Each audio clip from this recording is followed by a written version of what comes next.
విజయవాడ నుంచి సింగపూర్కు త్వరలో నేరుగా విమానాలు అందుబాటులోకి రానున్నట్లు ముఖ్యమంత్రి నారా చంద్రబాబు నాయుడు తెలిపారు. సింగపూర్ పర్యటనలో ఉన్న ఆయన ఓ కార్యక్రమంలో పాల్గొని మాట్లాడారు.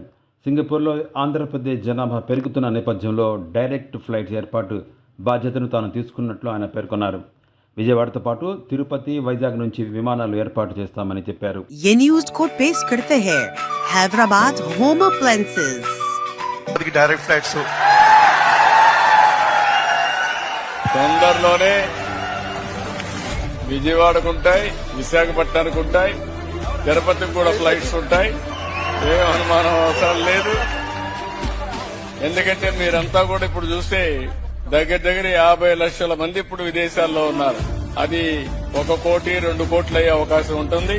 మీరు రావడానికి పోవడానికి అవసరం కూడా, వ్యాపారాలు కూడా చేయాలంటే మళ్ళా ఫ్రీక్వెన్సీస్ పెంచాల్సిన అవసరం ఉంటుంది. ఒకరోజు సింగపూర్ లో ఉంటారు, ఒకరోజు విజయవాడలో ఉంటారు, మళ్లీ అవసరమైతే ఒకరోజు న్యూయార్క్ పోయి వస్తారు. కాబట్టి అలాంటి ఇంటర్నేషనల్ ట్రావెల్స్ కూడా చేయాల్సిన అవసరం ఉన్నప్పుడు చేసే పరిస్థితి వస్తుంది. దానికి ఏం చేయాలో కనెక్టివిటీ ఇచ్చే బాధ్యత నాది. దాన్ని వర్కౌట్ చేస్తున్నాం. అవసరమైతే అమరావతిలో ఇంకొక ఎయిర్పోర్ట్ ను కూడా ప్రయత్నం చేస్తున్నాం. ఇప్పుడుండే ఎయిర్పోర్టే కాకుండా ఇంకొక ఎయిర్పోర్ట్ కూడా వస్తుంది. మొత్తం రాష్ట్రం అంతా కూడా ఒక 6-7 గ్రీన్ ఫీల్డ్ ఎయిర్పోర్ట్స్ వస్తాయి. Will do it.